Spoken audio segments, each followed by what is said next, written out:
ನಮಸ್ತೆ ಕರ್ನಾಟಕ. ಕರ್ನಾಟಕದ ಎಲ್ಲ ಸ್ಪರ್ಧಾರ್ಥಿ ಮಿತ್ರರಿಗೆ ಪ್ರಿಮನು ಟಿವಿ ಕನ್ನಡ ಯೂಟ್ಯೂಬ್ ಚಾನಲ್ಗೆ ಸ್ವಾಗತವನ್ನು ಕೋರ್ತಾ, ಸ್ನೇಹಿತರೆ, ಇವತ್ತಿನ ವಿಡಿಯೋದಲ್ಲಿ ನಾನು GPSTRಗೆ ಸಂಬಂಧಪಟ್ಟ ಹಾಗೆ ಕಂಪ್ಲೀಟ್ ಸಿಲೆಬಸ್ನ ನಾನು ನಿಮಗೆ ತಿಳಿಸ್ಕೊಡ್ತೀನಿ. ಆಲ್ರೆಡಿ ಒಂದು ವಿಡಿಯೋ ಮಾಡಿದೆ GPSTRಗೆ ರಿಲೇಟೆಡ್ ಆಗಿರೋಂಥ ವಿಡಿಯೋ. ಅದು ಪೇಪರ್ 1, ಪೇಪರ್ 2, ಪೇಪರ್ 3 ಎಷ್ಟು ಮಾರ್ಕ್ಸ್ ಇರುತ್ತೆ, ಮತ್ತು ಪೇಪರ್ 1 ಅಂತ ಬಂದಾಗ ಏನೇನು ಸಬ್ಜೆಕ್ಟ್ಸ್ನ ನಾವು ಕವರ್ ಮಾಡಬೇಕಾಗತ್ತೆ, ಪೇಪರ್ 2 ಅಂತ ಬಂದಾಗ ಮಲ್ಟಿಪಲ್ ಚಾಯ್ಸ್ ಮತ್ತು ಡಿಸ್ಕ್ರಿಪ್ಟಿವ್ ಇರುತ್ತೆ, ಮತ್ತು ಪೇಪರ್ 3ನ ಯಾರ್ಯಾರು ಅಟೆಂಡ್ ಮಾಡಬೇಕು ಅಂತ ಹೇಳಿದ್ದೆ.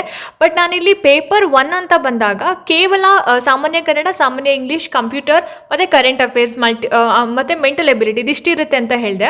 ಬಟ್ ಅದರಲ್ಲಿ ಡೀಟೇಲ್ ಆಗಿ ಸಾಮಾನ್ಯ ಕನ್ನಡ ಅಂತ ಬಂದಾಗ ಏನೇನು ಓದ್ಕೊಳ್ಬೇಕು ಅಂತ ನಾನೇನು ಮೆನ್ಷನ್ ಮಾಡಿರಲಿಲ್ಲ. ಸೊ ಇವತ್ತಿನ ವಿಡಿಯೋದಲ್ಲಿ ಎಲ್ಲ ಸಬ್ಜೆಕ್ಟು, ಸಿಲೆಬಸ್ ಜೊತೆಗೆ ಯಾವ ಬುಕ್ಸ್ನ ನೀವು ರೆಫರ್ ಮಾಡಿದ್ರೆ ಸ್ಕೋರ್ ಮಾಡ್ಬೋದು ಅನ್ನೋದನ್ನು ಈ ವಿಡಿಯೋದಲ್ಲಿ ನಾನು ಡೀಟೇಲ್ ಆಗಿ ತಿಳಿಸ್ಕೊಡ್ತಾ ಹೋಗ್ತೀನಿ. ಸೊ ವಿಡಿಯೋ ಶುರು ಮಾಡೋಣ. ಶುರು ಮಾಡೋಕ್ಕಿಂತ ಮುಂಚೆ ಆ್ಯಸ್ ಯೂಶುವಲ್ ಯಾರೆಲ್ಲ ನನ್ನ ಚಾನಲ್ನ ಹೊಸದಾಗಿ ನೋಡ್ತಿದ್ದೀರಾ ಅಥವಾ ಯಾರೇನು ಸಬ್ಸ್ಕ್ರೈಬ್ ಮಾಡದೆ ನೋಡ್ತಾ ಇದ್ದೀರಾ, ದಯವಿಟ್ಟು ಸಬ್ಸ್ಕ್ರೈಬ್ ಮಾಡ್ಕೊಂಡು ನೋಡಿ ಅಂತ ಹೇಳ್ತಾ, ಸೊ ಬನ್ನಿ ಜಾಸ್ತಿ ತಡ ಮಾಡೋದು ಬೇಡ, ವಿಡಿಯೋನ ಶುರು ಮಾಡ್ತಾ ಹೋಗೋಣ. ಸ್ನೇಹಿತರೆ, 4 ಡೇಸ್ ಬ್ಯಾಕ್ ನಾನೊಂದು ವಿಡಿಯೋನ ಅಪ್ಲೋಡ್ ಮಾಡಿದ್ದೆ GPSTRಗೆ ಸಂಬಂಧಪಟ್ಟಿರೋ ಹಾಗೆ ಎಷ್ಟು ಸಬ್ಜೆಕ್ಟ್ಸ್ ಇರುತ್ತೆ, ಎಷ್ಟು ಪೇಪರ್ಸ್ ಇರುತ್ತೆ, ಎಷ್ಟು ಪೇಪರ್ಸ್ನ ನಾವು ಅಟೆಂಡ್ ಮಾಡಬೇಕು, ಮಸ್ಟ್ ಆ್ಯಂಡ್ ಶುಡ್ ಯಾವ ಪೇಪರ್ ಅಟೆಂಡ್ ಮಾಡಬೇಕು ಅಂತ. ಸೊ ಇಲ್ಲಿ GPSTR ಅಂತ ಬಂದಾಗ ನಮಗೆ 3 ಪೇಪರ್ ಇರುತ್ತೆ. ಸೊ ಎಲ್ಲರಿಗೂ ಗೊತ್ತಿರೋ ಹಾಗೆ 3 ಪೇಪರ್ ಇರುತ್ತೆ, 400 ಮಾರ್ಕ್ಸ್ ಇರುತ್ತೆ.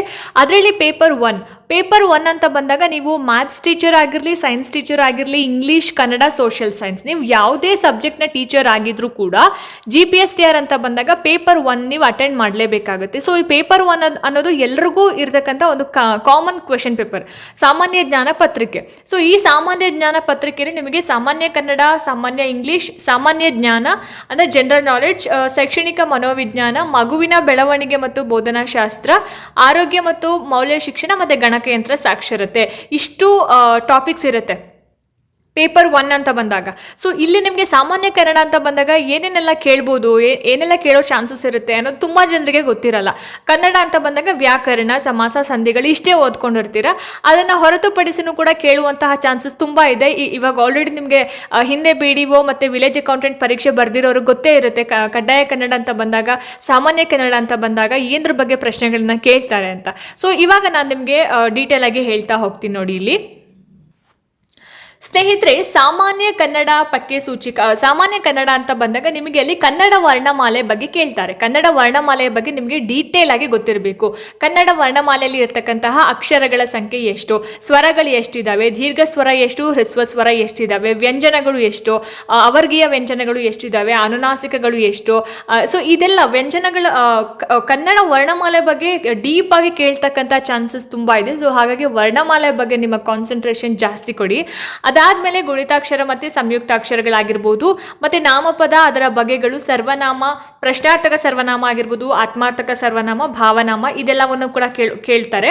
ಇನ್ನು ಕ್ರಿಯಾಪದ ಅಂತ ಬಂದಾಗ ಅಕರ್ಮಕ, ಸಕರ್ಮಕ, ಕ್ರಿಯಾರ್ಥಕ ರೂಪಗಳು, ಕಾಲಗಳು, ಆಖ್ಯಾತ ಪ್ರತ್ಯಯ, ಕಾಲಪಲ್ಲಟ, ಇದರ ಬಗ್ಗೆ ನೀವು ಗಮನ ಕೊಡಬೇಕಾಗತ್ತೆ. ಲಿಂಗ ಮತ್ತು ವಚನ ಆಗಿರ್ಬೋದು. ಆಮೇಲೆ ವಿಭಕ್ತಿ ಪ್ರತ್ಯಯ ಮತ್ತು ಅದರ ಕಾರಕಾರ್ಥಗಳು, ಹಳೆಗನ್ನಡ ಮತ್ತು ಹೊಸಗನ್ನಡ. ಸೊ ನಾನು ಪ್ರತಿ ಸಲನೂ ಕೂಡ ನೀವು ನಂದು ಹಳೆ ವಿಡಿಯೋಸ್ನ ನೋಡ್ಬೋದು. PDO ಮತ್ತು ವಿಲೇಜ್ ಅಕೌಂಟೆಂಟ್ಗೆ ಸಂಬಂಧಪಟ್ಟಿರೋ ಹಾಗೆ ನಾನು ಬಹಳಷ್ಟು ಕನ್ನಡಕ್ಕೆ ಸಂಬಂಧಪಟ್ಟಿರೋ ವಿಡಿಯೋಸ್ಗಳನ್ನ ಮಾಡಿದ್ದೀನಿ. ಅಲ್ಲಿ ನಾನು ಪ್ರತಿ ಸಲ ವಿಡಿಯೋ ಮಾಡಿದಾಗಲೂ ಕೂಡ ಒತ್ತಿ ಹೇಳ್ತಾ ಇದ್ದೆ, ವಿಭಕ್ತಿ ಪ್ರತ್ಯಯ ಅಂತ ಬಂದಾಗ ಕೇವಲ ನೀವು ಏನು ಪ್ರಥಮ, ದ್ವಿತೀಯ ಅನ್ನೋದಿದೆ ಅದನ್ನು ಮಾತ್ರ ಓದ್ಕೊಳ್ಳೋದಲ್ಲ, ಕಾರಕಾರ್ಥಗಳಾಗಿರ್ಬೋದು, ಹಾಗೆಯೇ ಹಳೆಗನ್ನಡ ವಿಭಕ್ತಿ ಪ್ರತ್ಯಯಗಳನ್ನ ಕೂಡ ನೀವು ಓದ್ಕೊಳ್ಬೇಕು ಅಂತ. PDO ಮತ್ತು ವಿಲೇಜ್ ಅಕೌಂಟೆಂಟ್ ಪರೀಕ್ಷೆಯ ಪ್ರಶ್ನೆ ಪತ್ರಿಕೆಗಳನ್ನ ನೋಡ್ಬೋದು. ಮೋಸ್ಟ್ ಆಫ್ ದ ಕ್ವೆಶನ್ಸ್ ಹಳೆಗನ್ನಡಕ್ಕೆ ರಿಲೇಟೆಡ್ ಆಗಿರೋ ಪ್ರಶ್ನೆಗಳನ್ನೇ ಕೇಳಿರೋ ಅಂಥದ್ದು. ಸೊ ಹಾಗಾಗಿ ನೀವು ಹೊಸಗನ್ನಡ ಮತ್ತು ಹಳೆಗನ್ನಡ ಎರಡನ್ನೂ ಕೂಡ ಓದ್ಕೊಳ್ಬೇಕಾಗತ್ತೆ. ಅದ್ರ ಜೊತೆಗೆ ಸಂಧಿಗಳು ಅಂತ ಬಂದಾಗ ಅಲ್ಲಿ ಕನ್ನಡ ಮತ್ತು ಸಂಸ್ಕೃತ ಸಂಧಿ ಇರುತ್ತೆ, ಅದನ್ನು ಕೂಡ ನೀವು ನೋಡ್ಕೊಳ್ಬೇಕಾಗತ್ತೆ. ಸಮಾಸಗಳು, ಕೃದಂತ ಮತ್ತು ತದ್ದಿತಾಂತಗಳು, ದ್ವಿರುಕ್ತಿ, ಜೋಡಿನುಡಿ, ಪಡೆನುಡಿ ಮತ್ತು ನುಡಿಗಟ್ಟುಗಳಾಗಿರ್ಬೋದು, ಅವ್ಯಯ ಮತ್ತು ಅದರ ಪ್ರಕಾರಗಳು, ವಾಕ್ಯ ಮತ್ತು ವಾಕ್ಯದ ವಿಧಗಳು ಯಾವ್ಯಾವ್ದಿದೆ ಅನ್ನೋದು, ಲೇಖನ ಚಿಹ್ನೆ ಅಂತ ಬಂದಾಗ ಯಾವ್ಯಾವುದು ಬರುತ್ತೆ, ಎಲ್ಲೆಲ್ಲಿ ಯಾವ್ಯಾವ ಲೇಖನ ಚಿಹ್ನೆಗಳನ್ನು ಹಾಕಬೇಕು ಅದನ್ನು ಕೂಡ ಕೇಳ್ತಾರೆ. ಇನ್ನು ಪದಗಳ ಅರ್ಥದಲ್ಲಿ ಸಮಾನಾರ್ಥಕ ಪದ, ನಾನಾರ್ಥಕ ಪದ, ವಿರುದ್ಧಾರ್ಥಕ ಪದ ಮತ್ತು ಪದಗಳ ಶುದ್ಧ ರೂಪ. ಒಂದು ವರ್ಡನ್ನು ತಪ್ಪಾಗಿ ಕೊಟ್ಟಿರ್ತಾರೆ, ಅದರ ಒಂದು ಶುದ್ಧ ರೂಪವನ್ನು ಬರೀರಿ ಅಂತ ಕೇಳಿರ್ತಾರೆ. ತತ್ಸಮ, ತದ್ಭವ ಆಗಿರ್ಬೋದು. ಹಾಗೆಯೇ ಅನ್ಯ ದೇಶೀಯ ಪದಗಳು. ಇನ್ನು ಗ್ರಾಮ್ಯ ಮತ್ತು ಗ್ರಾಂಥಿಕ ರೂಪ. ಗ್ರಾಮ್ಯ ಮತ್ತು ಗ್ರಾಂಥಿಕ ರೂಪ ಅಂತಂದರೆ ಇವಾಗ ನಿಮಗೆ ಹಳೆಗನ್ನಡದಲ್ಲಿ ಇರ್ತಕ್ಕಂಥ ಒಂದು ವರ್ಡನ್ನು ಕೇಳ್ತಾರೆ. ಕಳುವ್ಯಾರೆ ಪದದ ಗ್ರಾಂಥಿಕ ರೂಪ ಏನು ಅಂತ. ಸೊ ಕಳುವ್ಯಾರೆ ಅಂತಂದ್ರೆ ಕಳುಹಿಸಿದ್ದಾರೆ. ಸೊ ಈ ರೀತಿಯಾಗಿ ಗ್ರಾಮ್ಯ ಮತ್ತೆ ಗ್ರಾಂಥಿಕ ರೂಪಗಳಾಗಿರ್ಬೋದು. ಇನ್ನು ಗಾದೆಗಳ ಬಗ್ಗೆ ಕೇಳ್ತಾರೆ, ಛಂದಸ್ಸು ಮತ್ತೆ ಅಲಂಕಾರ. ಹಾಗೆಯೇ ಹಳೆಗನ್ನಡ ಅಂತ ಬಂದಾಗ ಕವಿ, ಕಾಲ, ಸ್ಥಳ, ಆಶ್ರಯ, ಬಿರುದು, ಕಾವ್ಯ. ಮತ್ತೆ ಹೊಸಗನ್ನಡ ಸಾಹಿತ್ಯ ಚರಿತ್ರೆ ಅಂತ ಬಂದಾಗಲೂ ಕೂಡ ಕವಿ, ಕಾಲ, ಸ್ಥಳ, ಕಾವ್ಯ, ಪ್ರಶಸ್ತಿ ಎಲ್ಲವನ್ನ ಕೇಳ್ತಾರೆ. ಸೊ ಹಾಗಾಗಿ ಹಳೆಗನ್ನಡ ಮತ್ತೆ ಹೊಸಗನ್ನಡದ ಕವಿಗಳನ್ನ ಲಿಸ್ಟ್ ಮಾಡಿಕೊಂಡು ಅವರ ಒಂದು ಏನು ಕಾಲ ಆಗಿರ್ಬೋದು, ಕೃತಿಗಳು, ಪ್ರಶಸ್ತಿಗಳು, ಬಿರುದು ಎಲ್ಲವನ್ನ ಕೂಡ ನೀವು ಲಿಸ್ಟ್ ಮಾಡಿಕೊಂಡು ಓದ್ಕೊಳ್ಬೇಕಾಗುತ್ತೆ. ಇದಿಷ್ಟು ಏನು ಕನ್ನಡಕ್ಕೆ ಸಂಬಂಧಪಟ್ಟ ಹಾಗೆ ಸಿಲೆಬಸ್. ಇನ್ನು ಯಾವ ಬುಕ್ಸ್ನ ನೀವು ಓದಬೇಕು ಅಂತಂದರೆ, ನನ್ನ ಪ್ರಕಾರ ಕರ್ನಾಟಕ ಪಠ್ಯಪುಸ್ತಕ ಸಂಘ ಪ್ರಕಟಿಸಿರ್ತಕ್ಕಂತಹ 6ನೇ ಕ್ಲಾಸಿಂದ 10ನೇ ಕ್ಲಾಸ್ ತನಕ ಇರುವಂತಹ ಪ್ರಥಮ ಭಾಷೆ, ದ್ವಿತೀಯ ಭಾಷೆ, ತೃತೀಯ ಭಾಷೆ ಕನ್ನಡಕ್ಕೆ ಸಂಬಂಧಪಟ್ಟ ಪಠ್ಯಪುಸ್ತಕಗಳು ನೀವು ನೋಡ್ಬೋದು. ಪ್ರತಿಯೊಂದು ಪಾಠ ಆಗಿದ್ದ ನೆಕ್ಸ್ಟ್ ಪೇಜಲ್ಲೇ ಕವಿ ಪರಿಚಯದಿಂದ ಹಿಡಿದು ಭಾಷಾಭ್ಯಾಸ ಎಲ್ಲವನ್ನು ಕೂಡ ಕೊಟ್ಟಿರ್ತಾರೆ. ನೀವು ಅಷ್ಟನ್ನ ಓದ್ಕೊಂಡ್ರೆ ಸಾಕು, ನೀವು ಪಾಸ್ ಆಗ್ತೀರಾ. ಸೊ ಅದನ್ನು ಹೊರತುಪಡಿಸಿದ್ರೆ ಈಗ ಹಲವಾರು ಬುಕ್ಸ್ಗಳನ್ನ ನೀವು ಸ್ಕ್ರೀನ್ ಮೇಲೆ ನೋಡ್ತಿದ್ದೀರಲ್ಲ, ಸೊ ಆ ಬುಕ್ಸ್ಗಳನ್ನ ನೀವು ಪರ್ಚೇಸ್ ಮಾಡಿದ್ರೆ ಚೆನ್ನಾಗಿರುತ್ತೆ, ನೀವು ಒಳ್ಳೆ ಸ್ಕೋರನ್ನು ಮಾಡ್ಬೋದು. ಸೊ ನಿಮ್ಮ ಒಂದು ಪ್ರಿಫರೆನ್ಸ್ ಏನಕ್ಕೆ ಜಾಸ್ತಿ ಕೊಡಿ ಅಂತಂದರೆ 6ನೇ ಕ್ಲಾಸಿಂದ 10ನೇ ಕ್ಲಾಸ್ ತನಕ ಇರ್ತಕ್ಕಂಥ ಎಲ್ಲ ನಿಮಗೆ 1ನೇ ಕ್ಲಾಸಿಂದ ಬುಕ್ಸ್ ಸಿಕ್ಕಿದ್ರೂ ಕೂಡ ನೀವು ಆ ಬುಕ್ಸಲ್ಲಿ ಇರ್ತಕ್ಕಂತಹ ಭಾಷಾಭ್ಯಾಸವನ್ನು ಕೂಡ ನೀವು ಓದ್ಕೊಂಡು ಇಟ್ಕೊಂಡಿರಿ. ಯಾಕಂದರೆ ನಾವು ಓದೋದು ಯಾವತ್ತೂ ಕೂಡ ವೇಸ್ಟ್ ಆಗೋದಿಲ್ಲ. ಹಾಗಾಗಿ 1ನೇ ಕ್ಲಾಸಿಂದ 10ನೇ ಕ್ಲಾಸ್ ತನಕ ಇರ್ತಕ್ಕಂತಹ ಎಲ್ಲ ಪಠ್ಯಪುಸ್ತಕಗಳ ಭಾಷಾಭ್ಯಾಸ, ಕನ್ನಡ ಪಠ್ಯಪುಸ್ತಕದ ಭಾಷಾಭ್ಯಾಸವನ್ನು ನೀವು ಓದಿಟ್ಕೊಳ್ಳಿ. ಸೊ ನೆಕ್ಸ್ಟ್ ಇನ್ನು ಇಂಗ್ಲೀಷ್ ಸಿಲೆಬಸ್ ನೋಡೋದಿದ್ರೆ, ಇಂಗ್ಲೀಷಲ್ಲಿ ಕೂಡ ಗ್ರಾಮರ್ ಮತ್ತು ಫಂಕ್ಷನ್ಸ್ ಆಫ್ ಲ್ಯಾಂಗ್ವೇಜ್ ನಾವು ಓದ್ಕೊಳ್ಬೇಕಾಗುತ್ತೆ. ಪಾರ್ಟ್ಸ್ ಆಫ್ ಸ್ಪೀಚ್ ಆಗಿರ್ಬೋದು, ಟೆನ್ಸ್ ಫಾರ್ಮ್ಸ್ ಆಗಿರ್ಬೋದು. ಇನ್ನು ವರ್ಬ್ಸ್ ಅಂತ ಬಂದಾಗ ಆಕ್ಸಿಲರೀಸ್ ಆಗಿರ್ಬೋದು, ಮಾಡೆಲ್ಸ್, ಪಾರ್ಟಿಸಿಪಲ್ಸ್ ಆಗಿರ್ಬೋದು, ರೆಗ್ಯುಲರ್ ಆ್ಯಂಡ್ ಇರ್ರೆಗ್ಯುಲರ್ ವರ್ಬ್ಸ್ ಆಗಿರ್ಬೋದು, ಸಬ್ಜೆಕ್ಟ್, ವರ್ಬ್, ಅಗ್ರಿಮೆಂಟ್. ಇನ್ನು ಆರ್ಟಿಕಲ್ಸ್ ಯಾವ್ಯಾವುದಿದೆ, ಎ ಆ್ಯಂಡ್ ದ, ಈ ಆರ್ಟಿಕಲ್ಸ್ ಬಗ್ಗೆ ಕೇಳ್ತಾರೆ. ಆಕ್ಟಿವ್ ಆ್ಯಂಡ್ ಪ್ಯಾಸಿವ್ ವಾಯ್ಸ್ ಆಗಿರ್ಬೋದು, ಕ್ವೆಶನ್ ಟ್ಯಾಗ್ ಆಗಿರ್ಬೋದು. ಇನ್ನು ಫ್ರೇಮಿಂಗ್ ಕ್ವೆಶನ್ಸು ಇದಿಷ್ಟನ್ನ ಕೇಳ್ತಾರೆ. ಲ್ಯಾಂಗ್ವೇಜ್ ಫಂಕ್ಷನ್ಸ್ ಅಂತ ಬಂದಾಗ introducing oneself and others, seeking and giving information, asking for and giving directions, giving instructions, making a request, giving suggestions and advice, thanking, expressing one's opinion. So language functions ಅಂತ ಬಂದಾಗ ಇಷ್ಟೆಲ್ಲನೂ cover ಮಾಡಬೇಕಾಗುತ್ತೆ ನೀವು. ಇನ್ನು ವೊಕ್ಯಾಬ್ಯುಲರೀಸ್ ಅಂತ ಬಂದಾಗ synonyms ಆಗಿರ್ಬೋದು, ಆ್ಯಂಟನಿಮ್ಸ್ ಆಗಿರ್ಬೋದು, prefix, suffix, ಅದ್ರ ಜೊತೆಗೆ ಹೋಮೋಫೋನ್ಸ್ ಆಗಿರ್ಬೋದು, ಹೋಮೋನಮಿಸ್ ಆಗಿರ್ಬೋದು, ವರ್ಡ್ ಫಾರ್ಮ್ಸ್ ಆಗಿರ್ಬೋದು, ಒನ್ ವರ್ಡ್ ಸಬ್ಸ್ಟಿಟ್ಯೂಷನ್ಸ್ ಆಗಿರ್ಬೋದು, ಅಬ್ರಿವಿಯೇಷನ್ಸ್, ಈಡಿಯಮ್ಸ್, ಆಮೇಲೆ ಸಿಲೆಬಿಫಿಕೇಷನ್ ಆಗಿರ್ಬೋದು. ಇದಿಷ್ಟನ್ನು ಕೂಡ ವೊಕ್ಯಾಬ್ಯುಲರಿಯಲ್ಲಿ ಕೇಳೋವಂಥದ್ದು. ಅದ್ರ ಜೊತೆಗೆ ರೀಡಿಂಗ್ ಕಾಂಪ್ರೆನ್ಷನ್ ಅಂತ ಬಂದಾಗ unfamiliar passage and poems, passage ಮತ್ತು ಪೊಯಮ್ಸ್ನ ಕೊಟ್ಬಿಟ್ಟು ಅದರಲ್ಲಿ ಕ್ವೆಶನ್ ರೈಸ್ ಮಾಡೋ ಚಾನ್ಸಸ್ ಇರುತ್ತೆ. ಇನ್ನು rhyming words, rearrange letters, words ಮತ್ತು ಸೆಂಟೆನ್ಸ್ನ ಕೊಟ್ಬಿಟ್ಟು ರೀಅರೇಂಜ್ ಮಾಡಿ ಅಂತ ಕೇಳ್ತಾರೆ. ಇನ್ನು ಪ್ರೊವರ್ಬ್. ಇಷ್ಟು ಏನು ಇಂಗ್ಲೀಷ್ಗೆ ಸಂಬಂಧಪಟ್ಟ ಸಿಲೆಬಸ್ ಆಗಿದೆ. ಸೊ ನೆಕ್ಸ್ಟು ಇದಕ್ಕೆ ಏನೇನು ಬುಕ್ಸ್ನ ನೀವು ಸಜೆಸ್ಟ್ ಮಾಡ್ತೀರಾ ಅನ್ನೋದಾದರೆ, ಇಲ್ಲಿ class 1 to 10th text books and work books, 1ನೇ ಕ್ಲಾಸಿಂದ 10ನೇ ಕ್ಲಾಸ್ ತನಕ ಏನು ಇಂಗ್ಲೀಷ್ಗೆ ಸಂಬಂಧಪಟ್ಟ ಟೆಕ್ಸ್ಟ್ ಬುಕ್ ಮತ್ತು ವರ್ಕ್ ಬುಕ್ಗಳಿದಾವೋ ಅದನ್ನು ಓದಿದ್ರೆ ಸಾಕಾಗುತ್ತೆ ನಿಮಗೆ. ಇಷ್ಟನ್ನ ಕೂಡ ನಿಮಗೆ 1ನೇ ಕ್ಲಾಸಿಂದ 10ನೇ ಕ್ಲಾಸ್ ತನಕ ಇರುವಂತಹ ಪಠ್ಯಪುಸ್ತಕಗಳಲ್ಲಿ ಕವರ್ ಮಾಡಿದ್ದಾರೆ. ನೀವು ಬೇರೆ ಬೇರೆ ಬುಕ್ಸ್ಗಳನ್ನ ಓದೋದಕ್ಕಿಂತ ಟೆಕ್ಸ್ಟ್ ಬುಕ್ಸ್, NCERT ಬುಕ್ಸ್ಗಳನ್ನ ಓದಿದ್ರೆ ನನ್ನ ಪ್ರಕಾರ ಒಳ್ಳೆ ಸ್ಕೋರ್ ಮಾಡ್ಬೋದು. ಇನ್ನು ಉಳಿದಂತೆ ನೀವು ಇಲ್ಲಿ ಸ್ಕ್ರೀನ್ ಮೇಲೆ ನೋಡ್ತಾ ಇದ್ರಲ್ಲ, ಪಾಸ್ ಮಾಡಿ ನೋಡ್ಕೊಳ್ಳಿ. ಇಷ್ಟು ಬುಕ್ಸ್ಗಳನ್ನ ಕೂಡ ನೀವು ಪರ್ಚೇಸ್ ಮಾಡ್ಕೊಂಡು ಓದಿದ್ರು ಕೂಡ ಇದರಲ್ಲಿ ಯಾವುದಾದ್ರೂ ಒಂದು ಬುಕ್ಸನ್ನು ನೀವು ತೊಗೊಂಡು ಓದಿದ್ರೆ ಖಂಡಿತವಾಗ್ಲೂ ಕೂಡ ನೀವು ಒಳ್ಳೆ ಸ್ಕೋರ್ ಮಾಡ್ತೀರಾ. ಇನ್ನು ಜನರಲ್ ನಾಲೆಡ್ಜ್ ಅಂತ ಬಂದಾಗ, ಸಾಮಾನ್ಯ ಜ್ಞಾನ ಅಂತ ಬಂದಾಗ ಎಲ್ಲರಿಗೂ ಗೊತ್ತಿರೋ ಹಾಗೆ ಪ್ರಚಲಿತ ಘಟನೆಗಳ ಬಗ್ಗೆ ತುಂಬ ಪ್ರಶ್ನೆಗಳನ್ನು ಕೇಳ್ತಾರೆ. ಕರೆಂಟ್ ಅಫೇರ್ಸು, ಆಮೇಲೆ mental ability, aptitude test. So ಇಷ್ಟನ್ನು ಕವರ್ ಮಾಡಿರ್ತಾರೆ ಜನರಲ್ ನಾಲೆಡ್ಜಲ್ಲಿ. ಸೊ ಇಲ್ಲಿ ನಾವು ಬುಕ್ಸ್ ಆ್ಯಂಡ್ ಆಥರ್ಸ್ ಅಂದರೆ ಯಾವ ಬುಕ್ನ ಯಾವ ಕವಿಗಳು, ವಿದ್ವಾಂಸರು ಬರೆದಿದ್ದಾರೆ ಅನ್ನೋದು, ಆಮೇಲೆ ಇನ್ವೆನ್ಷನ್ ಆ್ಯಂಡ್ ಡಿಸ್ಕವರೀಸ್ ಆಗಿರ್ಬೋದು, ಬೇಸಿಕ್ ಸೈನ್ಸ್, ಇಲ್ಲಿ ಸೈಂಟಿಫಿಕ್ ಫಿನಾಮಿನಾ ಆಗಿರ್ಬೋದು, health and hygiene, events in world history and Indian history, Karnataka history, ಕರ್ನಾಟಕದ ಇತಿಹಾಸ, ಭಾರತದ ಇತಿಹಾಸ, ಪ್ರಪಂಚದ ಇತಿಹಾಸಕ್ಕೆ ಸಂಬಂಧಪಟ್ಟ ಘಟನೆಗಳ ಬಗ್ಗೆ ಕೇಳ್ತಾರೆ. ಅಂದರೆ ಇಸುವಿಗಳನ್ನ ಕೊಟ್ಬಿಟ್ಟು ಆ ಒಂದು ಸಮಯದಲ್ಲಿ ಏನಾಯಿತು ಅಂತ, ಅಥವಾ ಒಂದು ಸಂದರ್ಭವನ್ನು ಕೊಟ್ಟು ಇದು ಯಾವ ಸಮಯದಲ್ಲಿ ಆಯಿತು, ಇದೆಲ್ಲವನ್ನು ಕೇಳ್ತಾರೆ. ಇನ್ನು ಜಿಯೋಗ್ರಫಿಕಲ್ ಟರ್ಮ್ಸ್ ಆಗಿರ್ಬೋದು, ಸ್ಪೋರ್ಟ್ಸ್ ಅಂತ ಬಂದಾಗ ನ್ಯಾಷನಲ್ ಮತ್ತು ಇಂಟರ್ನ್ಯಾಷನಲ್ ಸ್ಪೋರ್ಟ್ಸ್ಗಳ ಬಗ್ಗೆ, ಅವಾರ್ಡ್ಸ್, ಹಾನರ್ಸ್ ಆ್ಯಂಡ್ ಪ್ರೈಸಸ್ ಆಗಿರ್ಬೋದು. ಇಂಡಿಯನ್ ಕಲ್ಚರ್ ಅಂತ ಬಂದಾಗ land and people, festival. Physical geography ಅಂತ ಬಂದಾಗ population literacy, natural regions, natural resources, food crops ಮತ್ತು non food crops, major industries, projects, public undertakings. ಆಮೇಲೆ ಇಂಡಿಯನ್ ಆರ್ಟ್ ಅಂತ ಬಂದಾಗ artist of recognition, classical awards for various achievements, and national policy on education, Constitution of India, major items, union government and state government cabinets, Indian leaders of international and national recognition. So ಇದಿಷ್ಟನ್ನ ಕೇಳ್ತಾರೆ. ಇನ್ನು current international affairs ಅಂತ ಬಂದಾಗ India's foreign ರಿಲೇಷನ್ಸ್ನ ಕೇಳೋಂಥ chances ತುಂಬ ಇದೆ. ಇನ್ನು ಮೂವೀಸ್ ಬಗ್ಗೆ, currency and capital of the countries, ಇನ್ನು ಘೋಷವಾಕ್ಯಗಳು, ಇಂಪಾರ್ಟೆಂಟ್ ಡೇಸ್ ಆ್ಯಂಡ್ ಸ್ಲೋಗನ್ಸ್ ಕೇಳ್ತಾರೆ. ಫೆಸ್ಟಿವಲ್ಸ್ ಆಗಿರ್ಬೋದು, ಟ್ರೈಬ್ಸ್ ಆಫ್ ದ ಕಂಟ್ರಿ ಆಗಿರ್ಬೋದು, United Nation organisation and headquarters ಬಗ್ಗೆ ಕೇಳ್ತಾರೆ. ಸೊ ಇದೆಲ್ಲವನ್ನ ಕೇಳ್ತಾರೆ, ಇದೆಲ್ಲವನ್ನ ಕೂಡ ನಾವು ಓದ್ಕೊಳ್ಬೇಕಾಗುತ್ತೆ.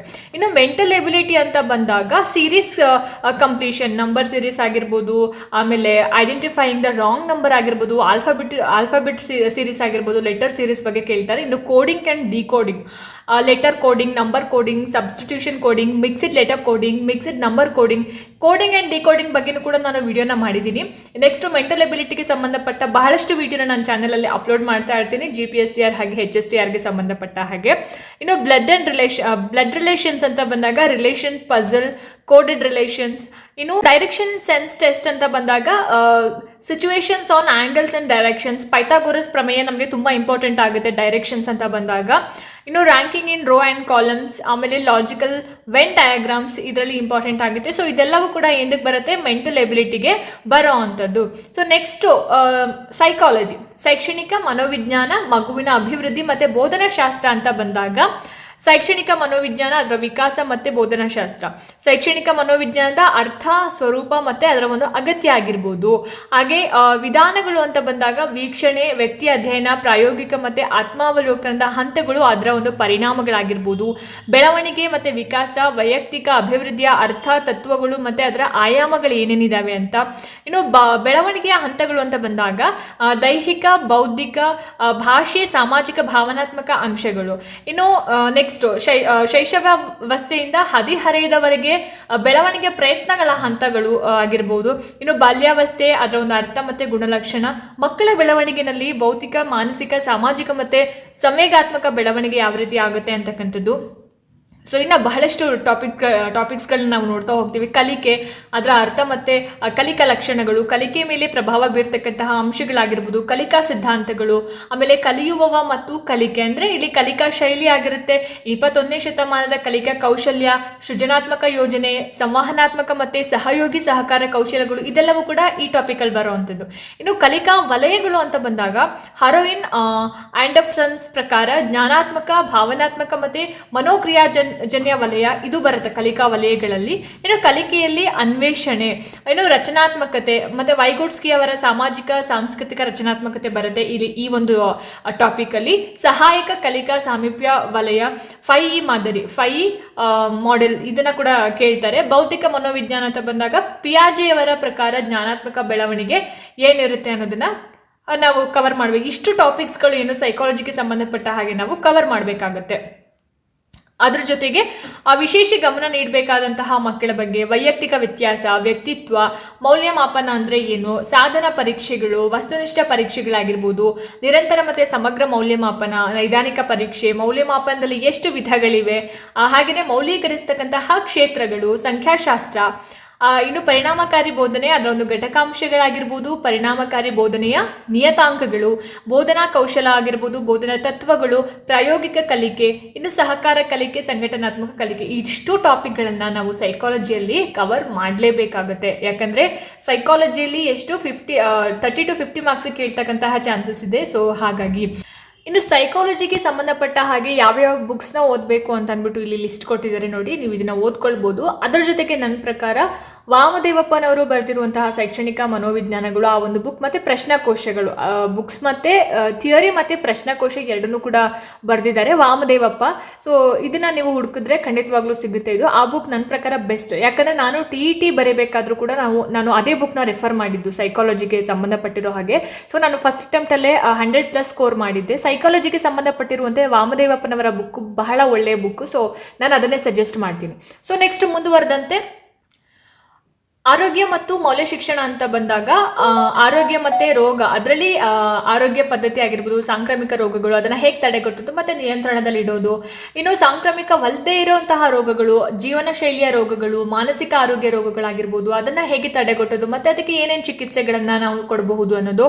ಇನ್ನು ಮೂರನೇದಾಗಿ ಆರೋಗ್ಯಕರ ಜೀವನಕ್ಕೆ ಆಹಾರ, ಸಂತಾನೋತ್ಪತ್ತಿ ಆರೋಗ್ಯ, ಆತ್ಮವಿಶ್ವಾಸದಿಂದ ಬೆಳವಣಿಗೆ, ಸಾಮಾಜಿಕ ಆರೋಗ್ಯ, ಪ್ರಥಮ ಚಿಕಿತ್ಸೆ ಮತ್ತು ಸುರಕ್ಷತೆ.